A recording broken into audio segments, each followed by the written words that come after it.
Estamos junto al director nacional de Medio Ambiente, Jorge Rux. ¿Qué actividad económica que se realiza en el país ha contaminado? Y usted dice, bueno, la recomendación de la Dinama fue ya realizada desde hace años y no fue tomada en cuenta. Y se lo comento por la aparición de pesticidas en el agua, pesticidas que, por ejemplo, la Dinama recomienda desde el año 2009 que no se utilicen y sin embargo se utilizaron. Nosotros estamos trabajando en el tema de agroquímicos en distintos aspectos. En lo que hace a la coordinación con el Ministerio de Ganadería, Agricultura y Pesca, que a ellos les corresponde todo lo que hace a los temas de introducción, digamos, y aplicaciones, y han avanzado y tienen, digamos, esfuerzos muy grandes realizados para evitar los procesos de descontrol, que evidentemente siempre existen situaciones de accidentes, de fallas o de descontroles, y ellos han trabajado y siguen trabajando en ese tema.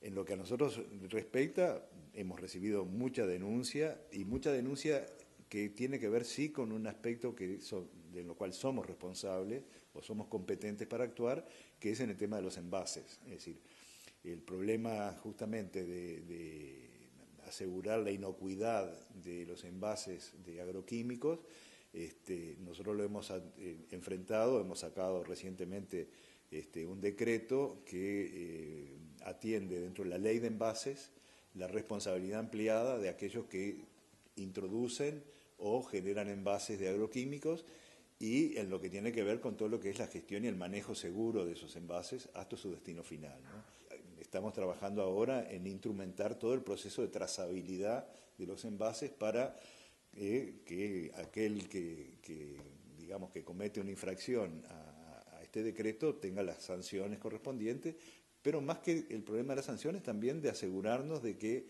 existen soluciones para el problema, porque el problema también es, bueno, hay que hacer un triple lavado de los envases, hay que tener un lugar de acopio seguro, y después que se acopian, ¿qué? Digo, porque los lugares de acopio, las experiencias pilotos que se hicieron, en determinado momento no tenían más capacidad, por lo tanto hay que tener asegurado también un destino final para esos envases a través de un reciclaje industrial que es viable siempre y cuando se cumplan ciertas condiciones de manejo de ese envase que haya sido seguro.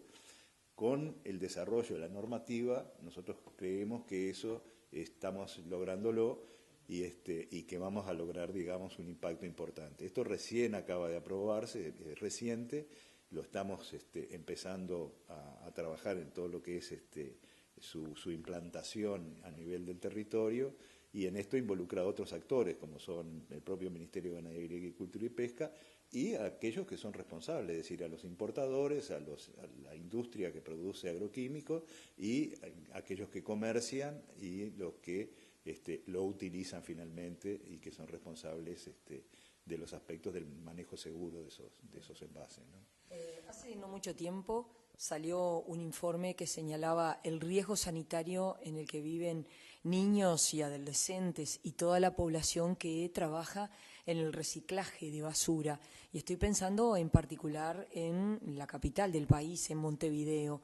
Desde la Dinama, ¿cómo se ve esa situación? Hay dos aspectos que hay que considerar. Uno es las competencias, digamos. El tema de los residuos sólidos son competencias de nivel departamental, los manejan las intendencias. Nosotros, por supuesto, tenemos una responsabilidad general sobre el tema de manejo seguro de los residuos sólidos, nos lo da la propia ley general del ambiente. Y por otro lado, lo que hace a la responsabilidad que tenemos nosotros en promover políticas, digamos, de gestión de residuos que nos asegure, digamos, un manejo seguro de esos residuos. Los residuos son de distinto carácter, digamos, es un tema muy amplio. Hay residuos que ya tienen una normativa específica, como los residuos hospitalarios. Nosotros estamos trabajando ahora ya en su fase final de una ley de residuos industriales, que justamente tiende a resolver el destino final seguro de los residuos industriales. Y por otro lado, también a partir de ley de envases estamos trabajando con los residuos de envases, digamos, es decir, los residuos de envases que de alguna forma generan un fondo que se maneja a partir de distintas organizaciones de aquellos que están involucrados por la ley, o sea, aquellos que son importadores o productores de envases. Ese fondo es administrado por cámara, por ejemplo, por la Cámara de Industria, el Fondo Mayor, pero también por otras cámaras menores.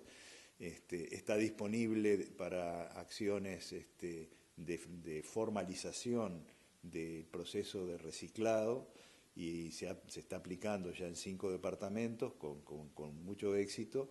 Se va a aplicar este año, esperemos que se concrete el plan que estamos trabajando con la Intendencia de Montevideo y con el MIDES, que también implica a la Cámara de Industrias en un esfuerzo que es complejo, pero que tiende a resolver el destino final de los envases en un proceso de reciclado en un reconocimiento, digamos, al valor que tienen los residuos de envases y organizando a los recicladores en trabajos formales, equipándolos y asegurándoles un salario, además que les permita un desarrollo de su familia, digamos, en las mejores condiciones, ¿no?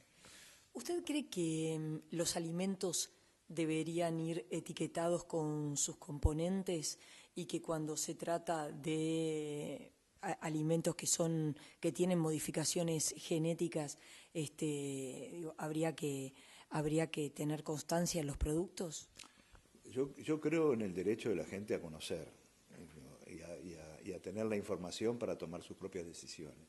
Es decir, creo que el tema de la información y el acceso a la información es un tema desde el punto de vista ambiental clave. Sí estoy de acuerdo en que, digamos, se informe de los casos de productos genéticamente modificados. Creo que los componentes tienen que ser conocidos de los distintos, las formas de producción, digamos, de los distintos productos tienen que ser conocidos. Creo que eso ayuda a tener una sociedad consciente, a tener una sociedad que de alguna forma responda a los desafíos ambientales con capacidades de pensamiento que uno tiene que asegurarse que tenga la información adecuada para tomar resoluciones responsables y serias, ¿no? Digo, yo creo que sí, que es bueno impulsarlo. Yo creo que hay prioridades, ¿no? Es decir, evidentemente que muchas veces nos enfrentamos a temas ambientales de una urgencia que hay aspectos que van quedando un poco rezagados, pero yo lo que le digo es que, por ejemplo, sobre el tema de acceso a la información, nosotros hemos tenido una conducta absolutamente coherente en asegurar que la información de que nosotros disponemos, la información a la que accedemos, sea una información disponible para todo el mundo, ¿no? En el país están anunciados proyectos de gran envergadura, como es, por ejemplo, la construcción de un puerto de aguas profundas, como es, por ejemplo, una regasificadora, como es, por ejemplo, la megaminería o la minería de gran porte. ¿Cómo se para la Dinama frente a esos temas que en los hechos ya se dan como un hecho? Nosotros tenemos que entrar al análisis específico de cada proyecto. Eso implica que el proyecto tiene que estar desarrollado, que el proyecto, si tiene un impacto importante, va a ser clasificado dentro de la Ley de Evaluación de Impacto Ambiental como un proyecto C, que va a requerir procesos de estudios de impacto ambiental completos, que ese estudio de impacto ambiental va a tener que ser presentado públicamente y el proyecto va a tener que ser presentado públicamente a través del manifiesto público, va a tener que ser discutido en forma presencial en audiencias públicas y todo eso es información que de alguna forma a nosotros nos obliga a ser valorada y a ser considerada para tomar una resolución final, que como yo digo, una resolución final aprobando un proyecto o en el caso que se apruebe o condicionando un proyecto, en el caso que se condicione, nunca es el mismo que entró. Siempre hay una exigencia adicional porque justamente el proceso que implica la evaluación ambiental es asegurar que la dimensión ambiental, que que los impactos ambientales que genera una actividad que se va a desarrollar a través de un proyecto sean, digamos, posibles de asimilar de alguna manera por la naturaleza, es decir, tenga formas de mitigación, tenga formas de compensación, digamos, y que no tiene, digamos, efectos residuales que sean imposibles de aceptar desde el punto de vista ambiental. De manera que cada proyecto tiene su análisis, tiene su evaluación y a cada uno se responde de manera totalmente diferente porque cada uno tiene objetivos diferentes y se implanta en lugares diferentes, ¿no? ¿Hay presión para que en todos estos casos la respuesta de la Dinama sea que sí, que no contamina? Yo siempre digo, presión hay de todos lados. Hay presión de quien presenta el proyecto, ya sea privado o sea público, porque quien presenta el proyecto está convencido que el proyecto sirve, es decir, que el proyecto hace un aporte. Y por lo tanto, esa convicción implica de que a nosotros nos llega la convicción a través de un sentido de urgencia, un sentido de importancia desde el punto de vista ya sea social, ya sea desde el punto de vista económico, ya sea desde el punto de vista geopolítico para el país, digamos.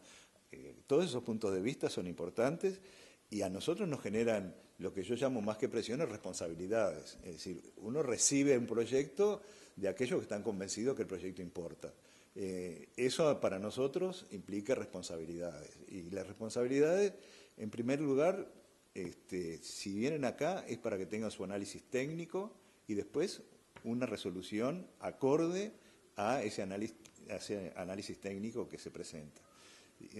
Normalmente eso lleva su tiempo, es decir, el problema que muchas veces nosotros nos demoramos, somos conscientes de eso porque hemos, digamos, tenido situaciones de escasez de personal que se han solucionado, que hoy podemos decir que las hemos resuelto, pero eso no implica que determinados aspectos hayan quedado, digamos, muchas veces en términos de tiempo demorados.